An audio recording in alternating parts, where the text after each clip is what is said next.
Hello, everyone. My name is Ralph Vartan. I'm a friend of the library, and I would invite you to join me for a little reading session today. As a youngster, I was an active library card user, not to brag, and I've pulled for you one of my favorites, a book that I checked out from the library once and decided that I really wanted a copy to own so that I could read it regularly, and I have. It's a pretty thick volume, has a lot of poems in it, and they're by a great American poet called Longfellow. I'm gonna read for you a lovely poem called Paul Revere's Ride, sometimes known as the Midnight Ride of Paul Revere. Listen, my children, and you shall hear of the midnight ride of Paul Revere. On the 18th of April in 75, hardly a man is now alive who remembers that famous day and year. He said to his friend, "If the British march, by land or sea from the town tonight, hang a lantern aloft in the belfry arch of the North Church Tower as a signal light, one if by land and two if by sea.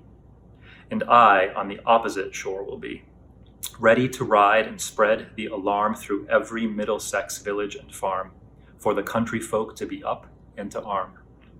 Then he said good night, and with muffled oar silently rowed to the Charlestown shore, just as the moon rose over the bay, where swinging wide at her moorings lay the Somerset, British man of war, a phantom ship, with each mast and spar across the moon like a prison bar, and a huge black hulk that was magnified by its own reflection in the tide.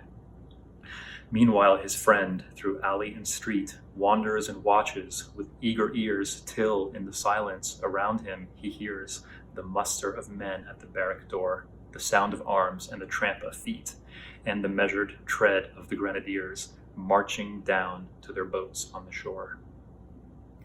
Then he climbed the tower of the old North Church by the wooden stairs with stealthy tread to the belfry chamber overhead, and startled the pigeons from their perch on the somber rafters that round him made masses and moving shapes of shade, by the trembling ladder steep and tall to the highest window in the wall, where he paused to listen and look down a moment on the roofs of the town.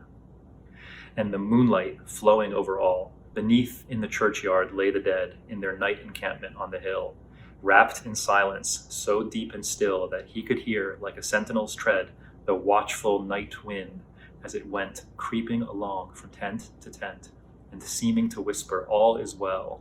A moment only he feels the spell of the place and the hour, and the secret dread of the lonely belfry and the dead, for suddenly all his thoughts are bent on a shadowy something far away, where the river widens to meet the bay, a line of black that bends and floats on the rising tide like a bridge of boats.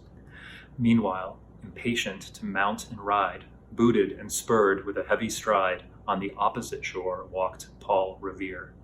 Now he patted his horse's side, now gazed at the landscape far and near, then, impetuous, stamped the earth and turned and tightened his saddle girth, but mostly he watched with eager search the belfry tower of the old North Church as it rose above the graves on the hill, lonely and spectral and somber and still. And lo, as he looks on the belfry's height, a glimmer, and then a gleam of light, he springs to the saddle, the bridle he turns, but lingers and gazes till full on his sight a second lamp in the belfry burns. A hurry of hoofs in a village street, a shape in the moonlight, a bulk in the dark, and beneath, from the pebbles in passing, a spark struck out by a steed flying fearless and fleet. That was all, and yet, through the gloom and the light, the fate of a nation was riding that night. And the spark, struck out by that steed in his flight, kindled the land into flame with its heat. He has left the village and mounted the steep, and beneath him, tranquil and broad and deep, is the mystic, meeting the ocean tides. And under the alders that skirt its edge, now soft on the sand, now loud on the ledge, is heard the tramp of his steed as he rides. It was 12 by the village clock when he crossed the bridge into Medford town. He heard the crowing of the cock and the barking of the farmer's dog, and felt the damp of the river fog that rises after the sun goes down. It was 1 by the village clock when he galloped into Lexington. He saw the gilded weathercock swim in the moonlight as he passed, and the meeting house windows, blank and bare, gaze at him with a spectral glare, as if they already stood aghast at the bloody work they would look upon. It was 2 by the village clock when he came to the bridge in Concord town.